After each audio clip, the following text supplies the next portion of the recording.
Então, pessoal, eh, nas primeiras 4 aulas, em suma, nós realizamos uma revisão de alguns aspectos da teoria geral do direito, conectando, como eu venho dizendo, com a teoria geral do processo, né? O que é importante, que a gente viu até agora? Existem 2 planos de aplicação do direito, um plano de aplicação primária, tá? Em que o direito objetivo material, por si só, é capaz de reger a vida em sociedade, mantendo a sociedade de uma forma harmônica nas suas relações jurídicas e até mesmo evitando, né, a violação de direitos. Nós vimos que no plano secundário, também subsidiário, né, regido então por um conjunto de normas também objetivo, como objeto de direito, né, um conjunto de normas, mas regras que têm como finalidade a regência e a regulamentação, né, de uma atividade estatal, uma atividade de jurisdição, né, e, portanto, nós chamamos de direito objetivo formal, e que pretende, na realidade, como eu disse, regulamentar essa atividade exercida pelo juiz ou pelo poder judiciário, né, em todas as suas instâncias. Dentro dessa ideia, né, de planos ou de esferas, né, de aplicação do direito, nós enxergamos ainda no plano de aplicação primária do direito, e isso é super importante, no que eu objetivo tratar com vocês nessas aulas, né? Eu encontro ou posso enxergar a hipótese da incidência material, eu consigo visualizar a incidência dessa norma abstrata no mundo dos fatos, fazendo surgir relações jurídicas de direito material. Eu consigo, identificando essas relações jurídicas de direito material, eu consigo enxergar os seus sujeitos, né? Pessoas com capacidade de ser titular de direitos, pessoas com capacidade de exercer pessoalmente esses direitos, né? Nós estamos falando aqui de teoria geral do direito, né? Consigo enxergar que nessa relação jurídica existem objetos, né, que nós podemos materializar, exemplificar como um bem imóvel, um bem móvel, né, integrante desse objeto, dessa relação jurídica. Podemos enxergar as obrigações normalmente que decorrem dessas relações jurídicas, né? E podemos fundamentalmente enxergar os chamados direitos subjetivos, né? Essa transformação, portanto, do direito objetivo em subjetivo que se dá em razão da incidência da norma e da titularidade, ou seja, essa possibilidade de identificação de quem é o dono, de quem é o titular do direito. Né? Tudo isso eu estou lá no campo de aplicação primária do direito aqui, revisando um pouco para levar vocês ao segundo plano, né? Ok?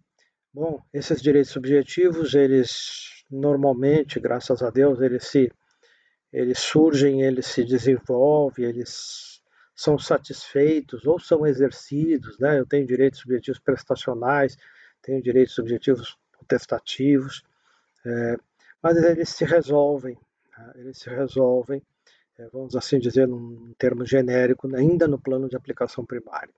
No entanto, nós podemos ter violações desses direitos subjetivos que, que, por uma vedação constitucional, nos impede, como titular desses direitos, né, com algumas exceções, por exemplo, a legítima defesa, né? Nós temos algumas exceções em que nós não somos forçados a buscar o reconhecimento desses direitos perante o Poder Judiciário e abrindo, então, a esfera subsidiária de aplicação da norma, tá? Da norma legal. Portanto, nós chegamos finalmente, ainda dentro da esfera primária, a um conceito, uma ideia de pretensão de direito material no sentido mais lato, sentido mais amplo, né? Que eu pretendi e acho que consegui expor para vocês essa ideia de pretensão de direito material como sendo um direito subjetivo que foi violado, foi exigido, foi resistido na esfera de aplicação primária do direito, de modo a qualificá-lo, isso é importante, né? De modo a qualificá-lo como pretensão na medida em que se agrega a esse direito um outro direito, o direito que nós normalmente chamamos de ação. Portanto, ação é direito subjetivo, porque alguém é titular da ação, né? Alguém será o autor da ação, e é um direito subjetivo, portanto, de exigir do Estado um serviço público que nós chamamos de tutela jurisdicional ou prestação jurisdicional. Direito esse que, se agregando ao direito de natureza material, por exemplo, o direito de receber um valor a título de indenização, né? Agregando-se esses dois direitos, agregando a ação a esse direito, eu tenho a ideia de pretensão de direito material que eu firmei aqui, pelo menos terminologicamente, para o desenvolvimento das nossas aulas aqui programadas, certo? Certo? Então, nós chegamos a esse conceito de pretensão, onde eu consigo enxergar a ação, né, vinculada a um direito subjetivo violado, exigido e resistido. Mas eu tenho que enxergar esses dois direitos, em que pese conectados. Tá? E eles são conectados porque, repito, porque, em regra, eu não posso fazer a chamada justiça pelas minhas próprias forças, né, por uma vedação constitucional. Certo? Portanto, ação é direito subjetivo público de exigir do Estado um serviço público capaz de solucionar um conflito, uma violação de direito que não foi possível de solução na esfera extrajudicial, ou seja, na esfera primária de aplicação da norma. Graças a Deus, repito, isso é a exceção. Tá? Em que pese o grande número de demandas, veja só, em que pese o grande número de demandas que nós temos no Poder Judiciário, nacional como um todo, em todas as esferas, né? Ok? Muito bem. Exercida a ação, e aí a gente já está começando a tocar no assunto que é o próximo, né, das nossas aulas, exercida a ação através de um instrumento, olha só o que eu estou falando, exercida a ação através de um instrumento que nós chamamos petição inicial. Então, petição inicial é instrumento, tá? Petição inicial. Com o protocolo dessa petição inicial, eu faço surgir, ao final dessa aula eu volto exatamente nesse ponto. Então, eu faço surgir uma nova relação jurídica. Eu, na minha petição inicial, né, com a devida representação processual, com a devida capacidade postulatória, né, que o advogado inscrito tem, eu vou deduzir os fatos, tá? Eu vou deduzir o direito, né? Eu vou expor a situação de fato e de direito ao juiz, tá? Vou esperar que ele admita essa demanda, mas o protocolo da petição inicial já faz surgir, de acordo, eu peço que vocês olhem o Código de Processo Civil, no artigo 312, eu faço surgir uma nova relação jurídica, ainda linear, ou seja, uma linha entre autor, que protocolou a petição inicial, e o juiz. Admitida a demanda, né, nos termos do artigo 334, ok? Então, eu vou determinar como juiz a citação do réu como ato que chama o réu a essa relação. Completando a relação, dizem, fazendo o triângulo, né, angularizando a relação processual que inicialmente surge de forma linear, uma linha. Né? Protocolo de petição inicial, encaminhamento ao juiz, concluso ao juiz para admitir ou não admitir a demanda, porque o juiz, por exemplo, pode indeferir a petição inicial, não admitir a demanda. O juiz pode determinar a emenda da petição inicial para corrigi-la, certo? Então, o processo é essa nova relação jurídica. Essa terminologia tem que ficar muito clara entre nós, né, para o acompanhamento dessas próximas aulas. Né? Então, processo é essencialmente, e aí eu não estou excluindo os outros conceitos que vocês já sabem ou que vierem a estudar. Processo é essencialmente uma relação jurídica também. Né? Uma relação jurídica em que eu tenho como sujeitos autor, juiz e réu, pelo menos de uma forma originária. Existe a possibilidade da intervenção de quem não é autor e réu nessa relação, sim, tá? Na condição de terceiro, isso nós vamos ver numa outra aula. Mas processo é essencialmente, portanto, uma relação jurídica, tá? Regida pelo direito objetivo formal, não é regida, claro, pelo direito objetivo material, e por isso a gente chama uma relação jurídica processual ou formal, como queiram. Mas processo é relação jurídica. Desculpe estar repetindo isso, mas é importante, porque normalmente a gente vem da teoria geral do processo com a ideia de que o processo é um instrumento, não deixa de ser um instrumento através do qual, o meio através do qual o juiz vai desenvolver jurisdição, não deixa de ser, mas ela é essencialmente uma relação jurídica, tá? Tendo como objeto esse serviço público, tá? Específico, divisível, tá? Isso é importante na medida em que, em sendo específico e divisível, o serviço público posto à disposição, quando utilizado, há necessidade do pagamento. Esse serviço, portanto, jurisdicional, em regra, ele é oneroso, ele não é gratuito, em que pese exista também a gratuidade da justiça, em casos excepcionais, certo? Na prática, às vezes a gente pode entender, né, como justiça gratuita. Realmente existem situações, né, em que esse serviço ele é colocado de forma gratuita, por exemplo, nos juizados, né, de pequenas causas, tanto na Justiça Estadual como na Justiça Federal, onde nós temos uma isenção de pagamento de taxa judiciária, de custas judiciais, lato sensu falando, né, por uma situação excepcional de isenção. Né? Mas nós não estamos tratando aqui de juizado especial, estou fazendo apenas uma referência. As nossas aulas elas tendem ao exame do procedimento comum na justiça comum, certo? Portanto, dentro dessa ideia de que o processo é uma relação jurídica, eu tenho que relembrar de que essa relação jurídica formal, então processo, processual, ela, diferente de outras relações jurídicas mais comuns no âmbito do direito material, por exemplo, uma compra e venda, por exemplo, uma locação, né?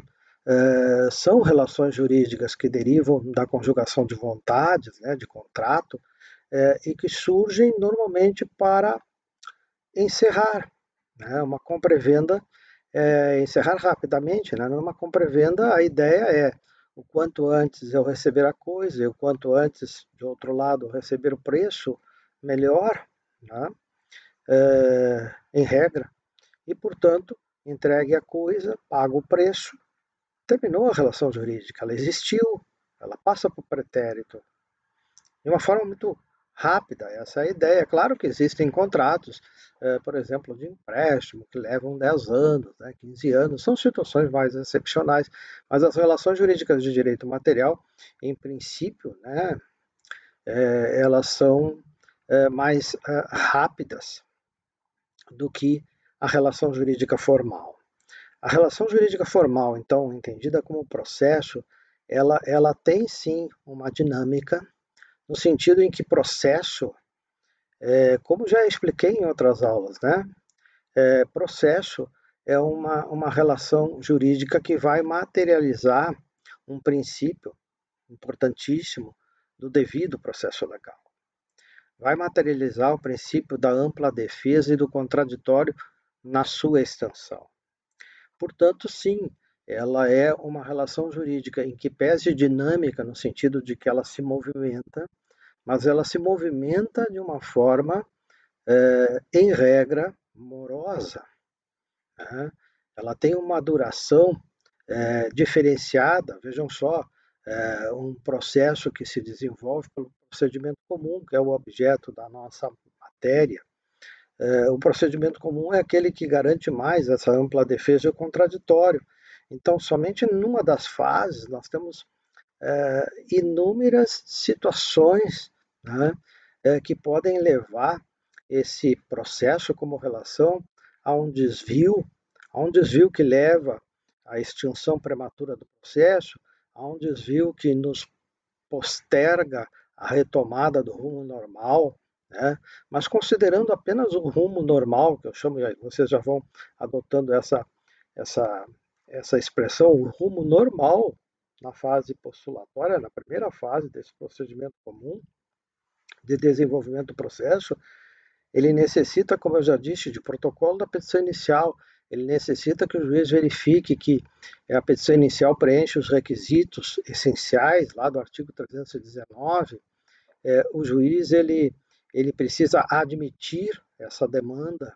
Admitir a demanda significa a conferência desses requisitos, verificar se as condições da ação estão presentes, se os pressupostos processuais também, se ele é competente, se as partes têm capacidade, enfim. Depois de admitir a demanda, o juiz designa uma audiência, que a gente chama de tentativa de conciliação ou mediação. Essa audiência, ela tem, e aí é um problema, né, maior criado no Código 2015, que antecipou essa audiência, ele depende de um espaço na pauta do juízo, o que é complicado, né, em razão do grande número de processos que são protocolados diariamente, tanto na Justiça Estadual como Federal. Isso já causa morosidade. Né? Nós temos o ato de citação do réu, nós podemos ter mais de um réu, certo? Nós podemos ter dificuldades na citação do réu. A citação do réu por correio, por oficial de justiça, isso pode demorar mais tempo do que a gente imagina. Mas, enfim, devidamente citado o réu, realizada a audiência, vejam só, realizada a audiência daqui a um ano ou 6 meses, na melhor das hipóteses. Então, se não houver acordo, inicia-se um prazo de 15 dias para a resposta do réu. Se o processo é físico, imaginam, nós temos que ter juntada de peças. Se o processo é eletrônico, isso é um pouquinho mais rápido, né? Ou até bastante mais rápido. Mas, enfim, nós temos o decurso desse prazo de resposta do réu, e se vier uma contestação, nós temos que ter normalmente uma réplica, uma oportunidade do autor falar sobre a contestação. Nós podemos ter uma reconvenção na contestação, né? O réu aproveitar aquela mesma relação jurídica para deduzir uma pretensão que ele, réu, tenha contra o autor.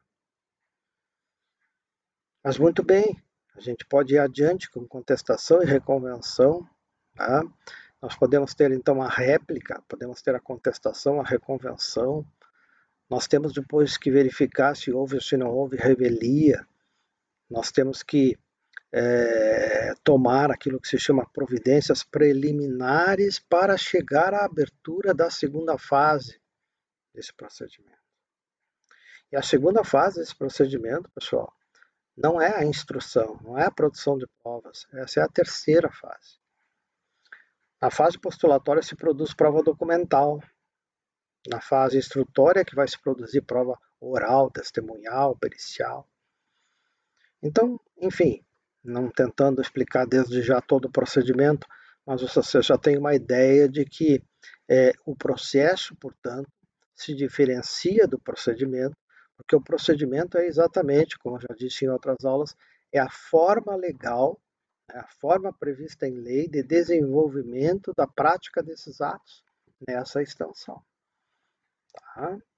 Então, firmando bem esses conceitos, né, nós temos o processo como relação jurídica e nós temos o procedimento como forma legal de desenvolvimento dessa relação jurídica, que é dinâmica no sentido de que ela se movimenta, mas se movimenta necessariamente de uma forma que para a coletividade, né, é morosa.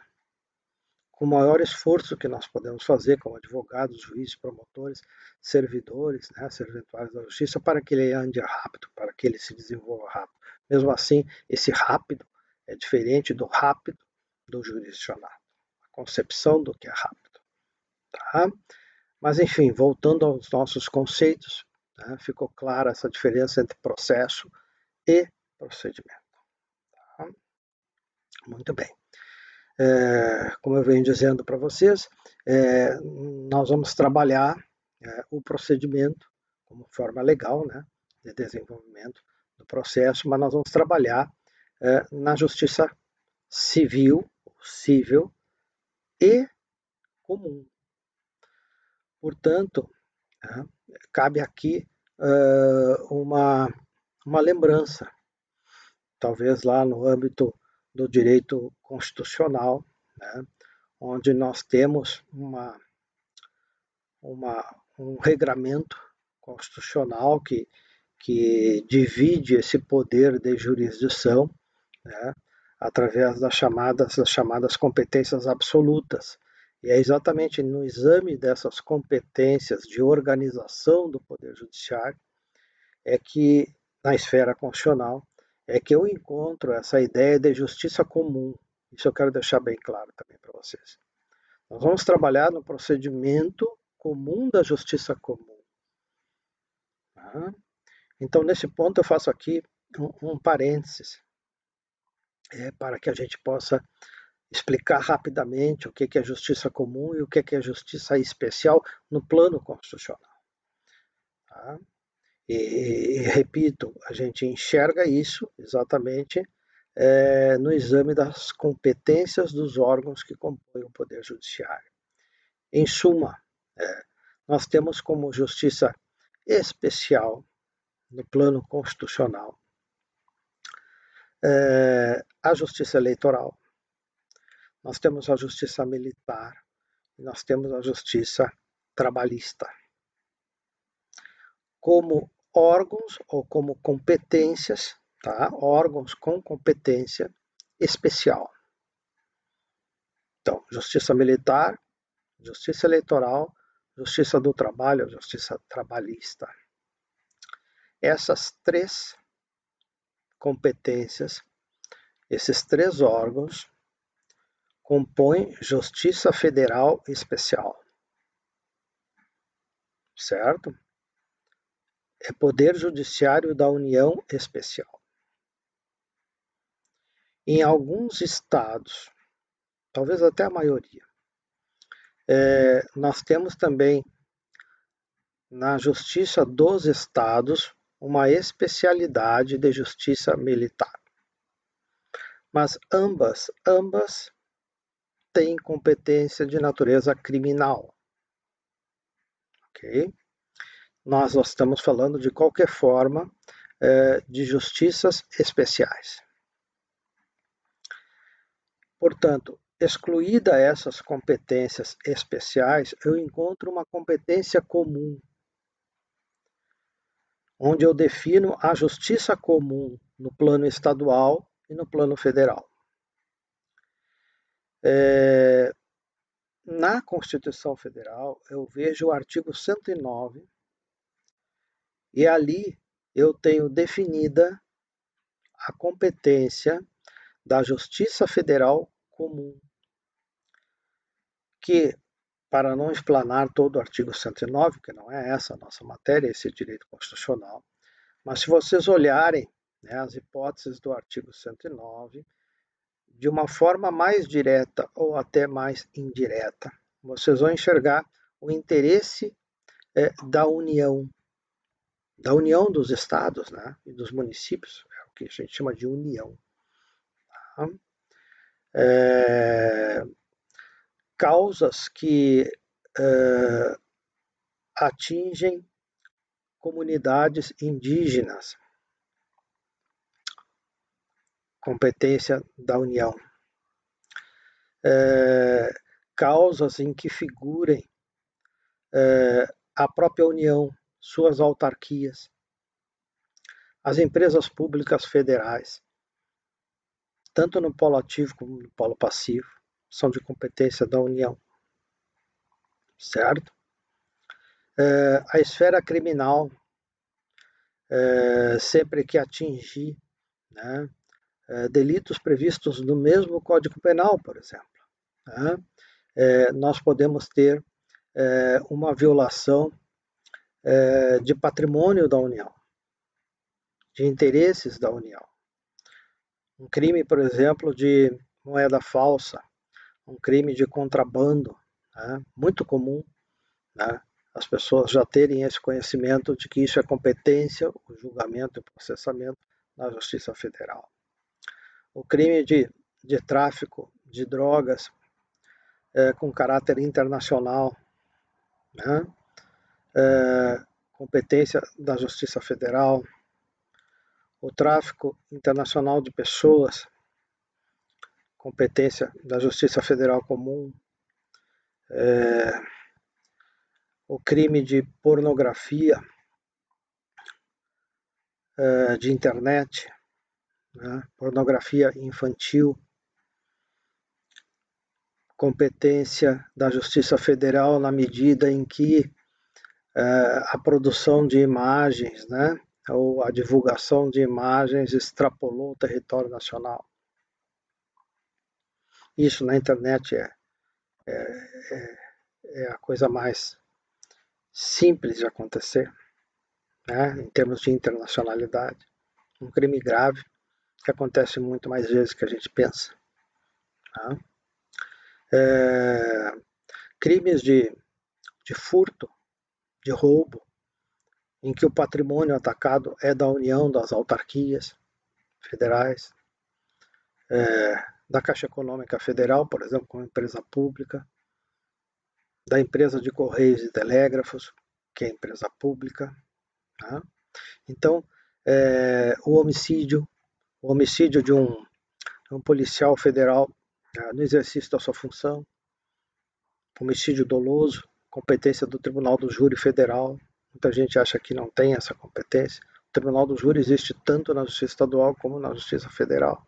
Claro que, por uma questão óbvia, né, existem muito mais homicídios, né, infelizmente, né, mas existem muito mais homicídios que não têm o interesse ou a participação, mesmo como vítima, né, funcionários públicos federais no exercício da sua função, então é mais raro a gente ter o Tribunal do Júri na Justiça Federal.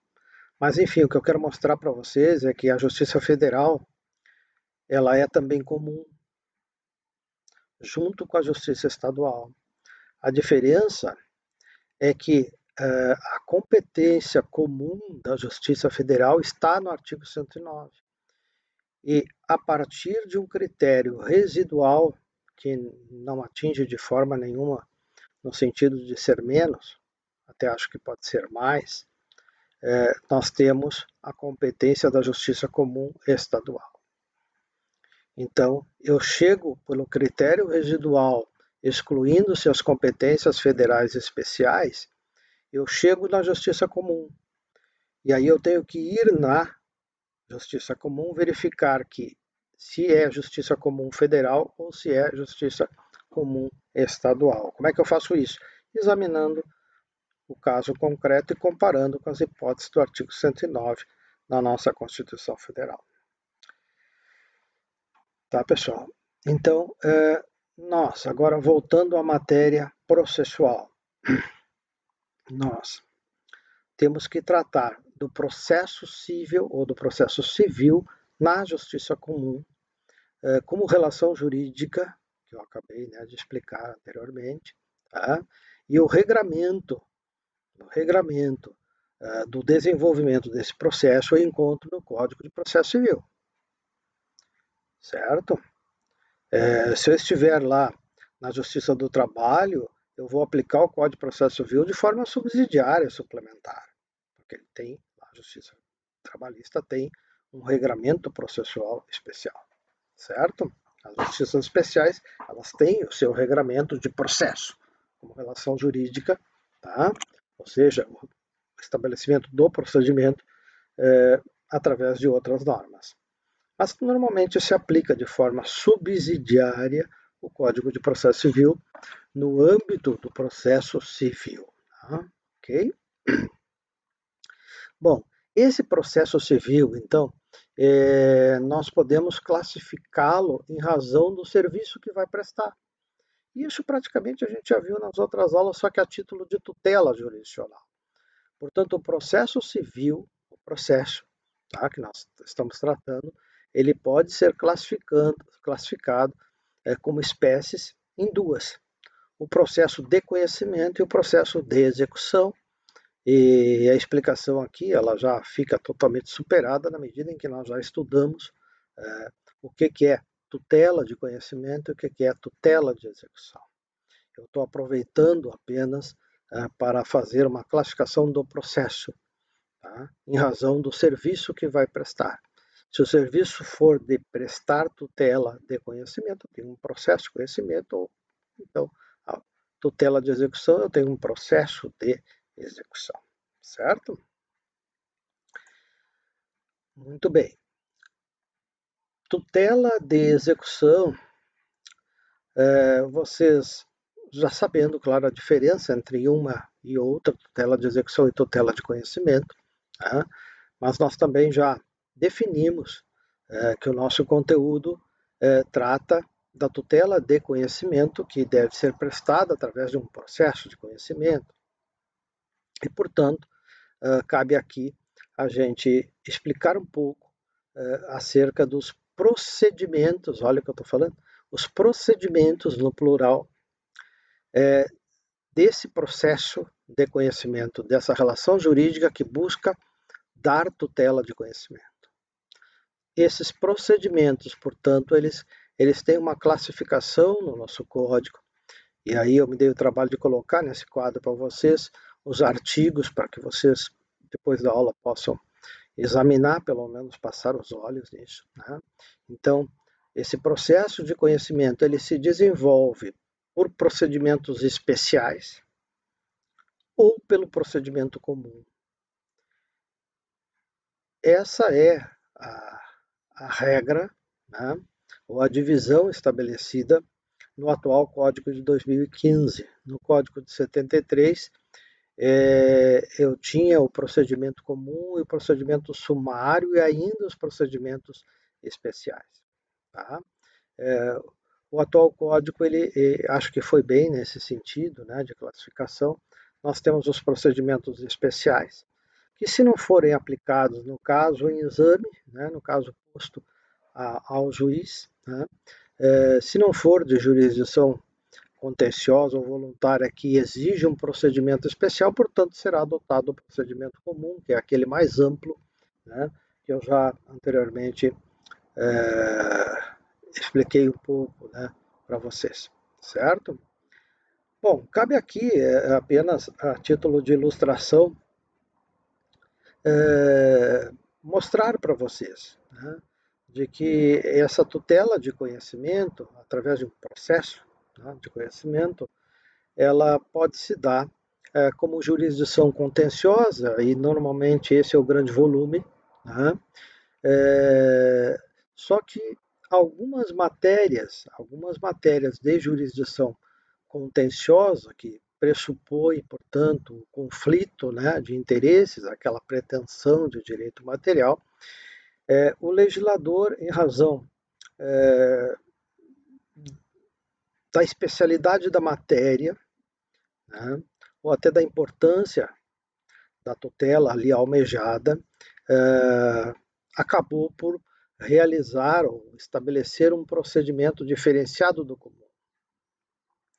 É o que eu verifico, por exemplo, na questão da posse. Né? A posse, né, ela é um direito real que tem no processo civil, além de uma proteção especial no Código Civil, encontra também no processo civil uma regulamentação formal diferenciada. Né? E nós temos ali, então, uma forma de desenvolver, né, o processo, né, de uma forma mais rápida, mais adequada ao, ao objeto da vida ali pretendido, que é a posse. E aí nós temos os procedimentos das chamadas ações possessórias. Aqui é que vocês vão encontrar alguns rótulos que são utilizados no sentido de denominar ações, tá? Normalmente em razão do procedimento especial. Então, eu tenho uma ação possessória, eu tenho uma ação monitória, eu tenho uma ação de consignação em pagamento. Por que eu tenho esses rótulos? Né? Na realidade, são rótulos não da ação, e sim rótulos do procedimento, mas que lá na prática forense acaba por ser utilizado como rótulo da ação. E não há um equívoco nisso, é uma praxe forense. Tá? Okay? A chamada ação de consignação em pagamento, o procedimento, né, de consignação em pagamento, por que ele é diferenciado? Porque a fase inicial ela é totalmente excepcional. Vejam só, quando é que é cabível uma ação de consignação em pagamento, em regra? É uma situação em que, vejam só, ao contrário do que a gente imagina, né, o devedor quer pagar e o credor não quer receber. É uma situação diferenciada e que o procedimento, portanto, tem que estabelecer uma forma diferenciada que permita o devedor depositar o valor, né, que ele entende devido. Por isso, um procedimento especial. Okay? A ação monitória, o procedimento monitório, né, ele foi trazido como uma grande solução no Poder Judiciário, em que a gente conjuga duas tutelas, a tutela de conhecimento e a tutela de execução, em que pese em etapas separadas, né, mas ela concentra num processo só a concessão eventual das duas tutelas, a de conhecimento e a de execução. Claro que aqui nós temos que ter um procedimento diferente. Na prática, não mostra muita eficácia em termos de celeridade processual, mas em tese é interessante, certo? O que é importante aqui vocês enxergarem, né?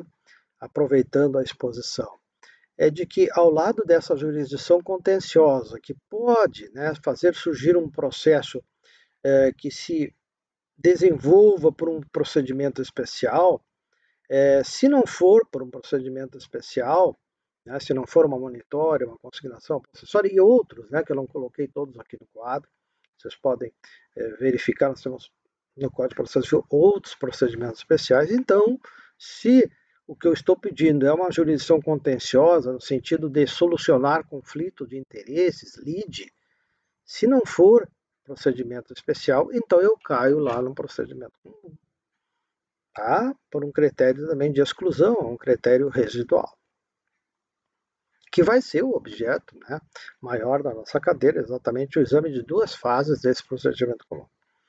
Mas eu aproveito aqui para fazer uma diferenciação de jurisdição contenciosa e jurisdição voluntária. A jurisdição voluntária, na realidade, é uma jurisdição atípica, poderíamos dizer assim. Uma jurisdição atípica no sentido de que a atividade buscada pela parte autora no Poder Judiciário não é a solução de um conflito. A parte, em regra, aqui não tem pretensão de direito material, mas tem ação. No sentido de exigir do Estado um serviço judiciário, no sentido formal da palavra. Né? A jurisdição voluntária, portanto, ela se diferencia da jurisdição contenciosa, por óbvio, né? Pela inexistência prévia de conflito. E eu anoto prévia. O testamento, por exemplo. O testamento, eu posso fazer um testamento particular, eu posso fazer um testamento público, eu posso fazer um testamento público cerrado, fechado. Tá? Esses testamentos públicos, tá? Inclusive o cerrado, a formalização, a realização, o testar, eu procuro um tabelionato. E o tabelião, ele tem esse poder como notário, né? De dar fé pública à vontade última do testador, certo? No entanto, veja só, no entanto, foi mantido no atual código, né, a necessidade de abertura de testamento. A abertura do testamento cerrado exige a participação do juiz, e aqui eu tenho um exemplo clássico de jurisdição, entre aspas, né, que não tem conflito, pelo menos antes da abertura. Normalmente surge depois da abertura. E aí eu vou encontrar um procedimento especial, né, de processamento, né, da última vontade através de um procedimento de inventário e partilha. Tá? Que aí é de jurisdição contenciosa. Mas a abertura do testamento não. É apenas uma designação de uma audiência em que o juiz, com fé pública, verifica se o lacre não foi violado e faz a abertura e a leitura daquele testamento. Tá? O divórcio consensual, hoje eu posso fazer isso em um tabelionato, não tem por que ir ao Poder Judiciário. Notificar alguém, né, no sentido de dar conhecimento da minha vontade, isso eu posso fazer também de forma extrajudicial, mas posso fazer de forma judicial, não há aqui necessariamente um conflito, até porque não se busca, na realidade, a solução de um conflito, talvez até esteja se provocando o conflito, caracterizando a resistência, ou seja, a pretensão. A alienação, né? Em princípio eu também não tenho conflito, apenas uma ideia de fiscalização. Eu tenho pessoas que têm capacidade de, claro, ser titular de direitos subjetivos, mas não podem exercer pessoalmente esses direitos, por exemplo, a pessoa interditada. Então eu necessito ir ao juiz, explicar a razão pela qual eu, como curador, por exemplo, pretendo ou necessito alienar determinado patrimônio, ouvido o Ministério Público, o juiz decide se autoriza ou se não autoriza essa alienação de patrimônio de incapaz, certo? Em suma, né, esse quadro ele permite então essa exposição de diferenciação de jurisdição voluntária e contenciosa, especificando para vocês, explicando para vocês que a jurisdição contenciosa ela pode se dar por um procedimento especial, tá, que vai regular o desenvolvimento do processo, e se não for o caso, por um critério residual, adota-se naquele processo o tal procedimento comum. Tá? Eu coloquei ali um asterisco em vermelho para que vocês mais adiante, né, não confundam, né, uma coisa que já estava por alteração, né, do Código 73, mas foi trazida também para o Código 2015, é que no artigo 513, na realidade, eu tenho uma previsão ali de procedimento, que essencialmente não é um procedimento onde se busca tutela de conhecimento, mas sim tem como pressuposto a tutela de conhecimento já posta. Onde eu busco, na realidade, anotem isso, uma tutela de execução, cujo procedimento se dá disfarçadamente, vou usar esse adjetivo, tá? Disfarçadamente, como cumprimento de sentença e fase, ou última fase, do procedimento comum. Na realidade, eu preferiria, né, manter a antiga denominação do procedimento como execução de sentença. Mas há uma corrente forte nesse sentido, de concentrar num só processo, pelo menos aparentemente, as duas tutelas. Tá? Então, o procedimento comum, na realidade, e aí eu aproveito para passar para o próximo quadro, o procedimento comum ele se desenvolve em 4 fases, tá? A título de concessão da tutela de conhecimento típica. E se eu for no artigo 513, eu vou encontrar aqui, depois dessa fase de julgamento, com o trânsito em julgado, tá? Em regra, né? Porque tem o cumprimento provisório também da sentença, mas em regra, então, esgotado aqui o julgamento, esgotados os recursos, né? Aqui eu posso ter alguns anos de desenvolvimento só na fase recursal. Com o trânsito em julgado, o processo volta para o primeiro grau e a parte interessada então pede ao juiz, se não houve a satisfação do direito reconhecido pela parte perdedora na demanda de conhecimento, pede ao juiz uma outra tutela. A tutela é chamada de execução, que vai ser rotulada como uma nova fase. Um procedimento específico, que não tem nada a ver com o conhecimento. E tem tudo a ver com o desenvolvimento de uma tutela de execução. Eu quero transformar, por exemplo, a condenação ao pagamento de uma indenização de R$10.000 em R$10.000. E aqui eu tenho um procedimento numa fase, ou na última fase, né, uma fase subsequente à tutela de conhecimento, onde se busca a tutela de execução chamada de cumprimento de sentença. Mas essa matéria não sou eu que vou lecionar para vocês. Essa matéria nós temos outro professor. Tá? Eu vou me ater à tutela de conhecimento no processo de conhecimento, no procedimento comum. E como disse, nesse semestre nós vamos chegar nessas duas fases aqui, postulatória e julgamento conforme o estado do processo. Certo? Muito bem. Essa fase postulatória. Portanto, como já antecipei para vocês, né? Estou voltando ao ponto de formação do processo. Essa fase postulatória, ela é extensa. Ela é extensa. Tá?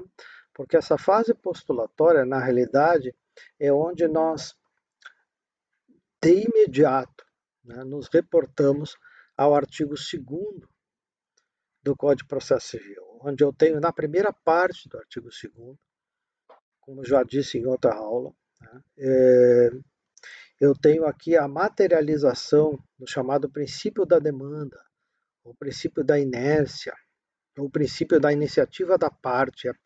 É a primeira parte, né, do artigo 2º, porque esse artigo 2º do Código de Processo Civil ele tem 2 princípios. É o chamado princípio da demanda, né, o princípio da inércia, o princípio da iniciativa da parte, como nomes de um só princípio, e na sequência eu tenho o princípio do impulso oficial. Tá? Então, o processo, na realidade, esse artigo 2º ele só diz isso, o processo surge por iniciativa da parte que, combinando com o artigo 312, se materializa com o protocolo da petição inicial. Protocolada a petição inicial, eu tenho, como já disse, o surgimento do processo como relação jurídica linear inicialmente. Uma linha, autor e juiz, não tem réu ainda participando. Somente com a citação eu vou ter a chamada angularização, certo? Portanto, o que é importante, né, nessa fase postulatória assim, de início? É entender que é exatamente na fase postulatória que eu enxergo a formação do processo, que eu enxergo a materialização desse princípio da demanda, tá? Que eu, a partir daí, possa diferenciar o que é condição da ação e o que é pressuposto processual. Inclusive, eu já conversei com vocês, talvez na aula 1, aula 2. Veja só, se processo é relação jurídica, né, autor, juiz e réu, né, e se eu estou dizendo que o processo só surge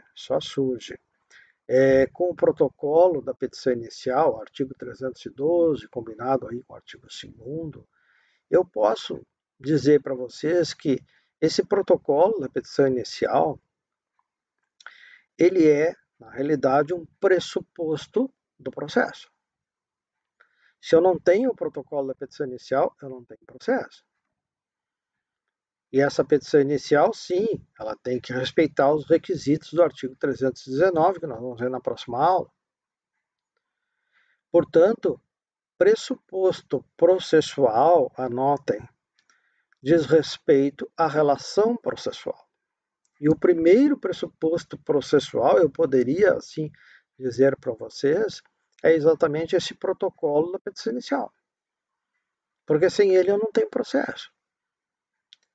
Os pressupostos processuais, né, que a gente examina quando estuda a teoria geral do processo, crítica à teoria geral do processo, né, a gente estuda pressupostos processuais e condições da ação. Os pressupostos processuais, então, eu encontro na relação processual. E esse pressuposto processual, os pressupostos processuais, eles podem ser classificados, tudo isso vocês certamente já viram.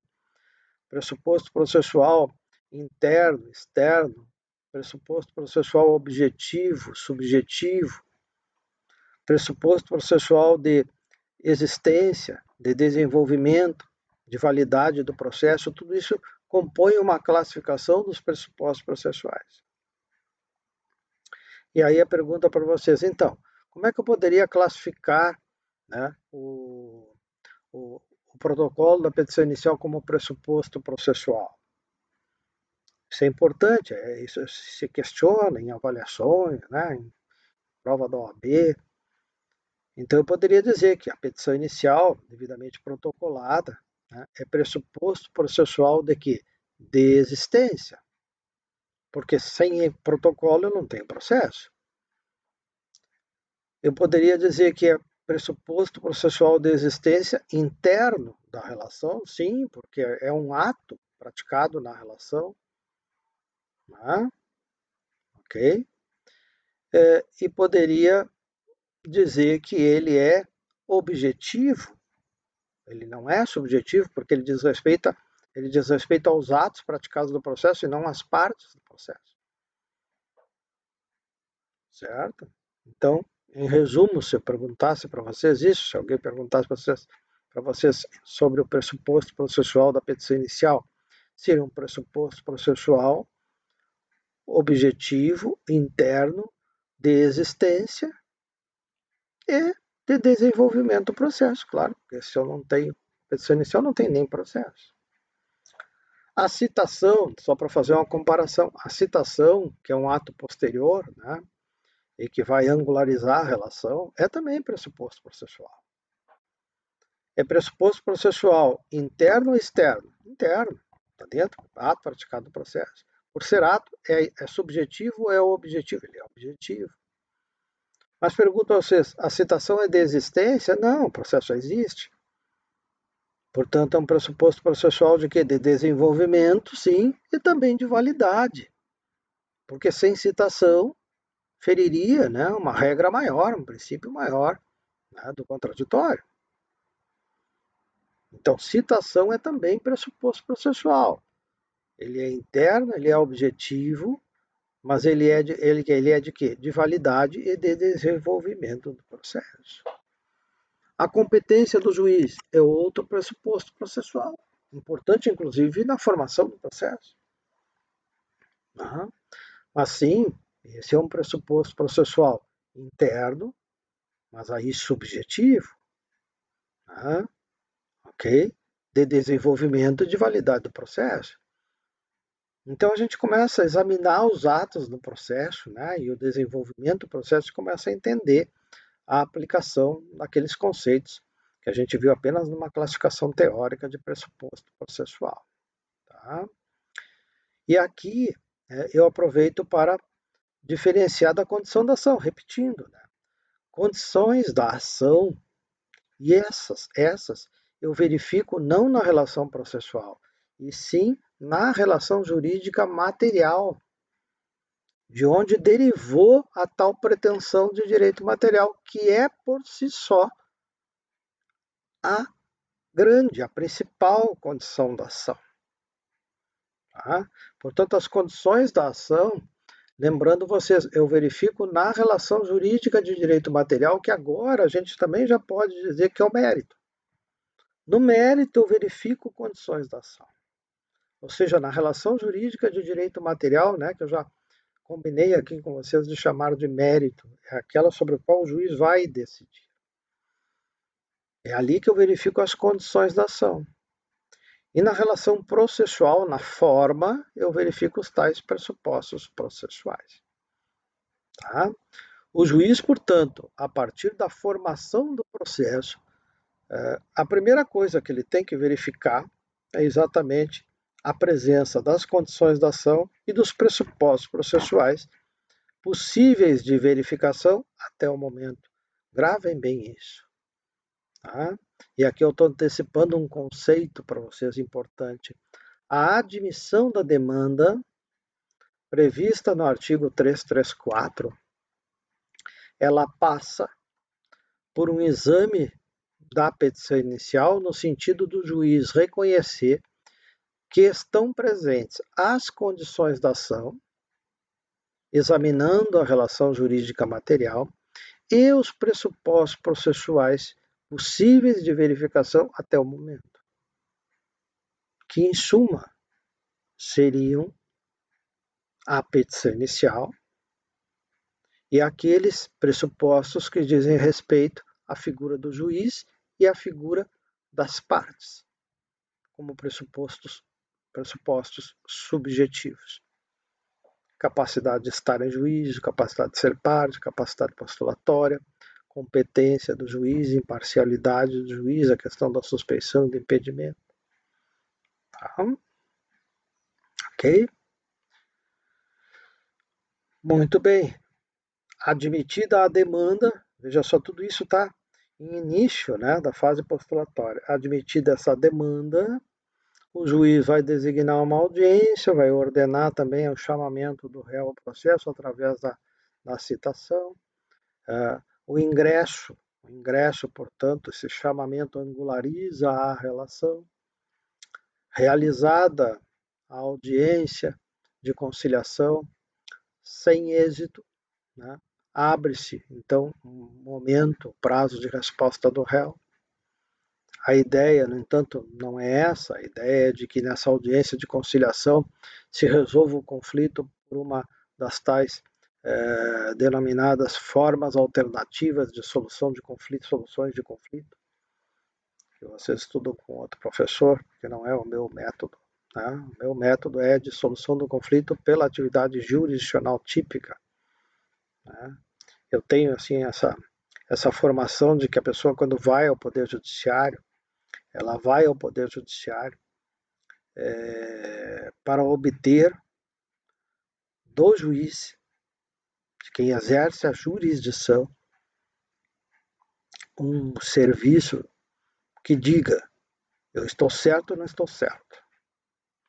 Eu não consigo conceber de que, em que pese, possa ser efetiva até, né? Mas eu não consigo conceber que a pessoa tenha que ir ao Poder Judiciário para fazer acordo. Eu acho que a pessoa, sim, ela deve buscar sempre um acordo, mas antes de ir ao Poder Judiciário. E só ir ao Poder Judiciário quando não é possível uma solução na esfera de aplicação primária, como veio dizendo muito para vocês. Transferir essa incumbência para o Poder Judiciário, me parece que foi, desculpe a expressão, um tiro no pé.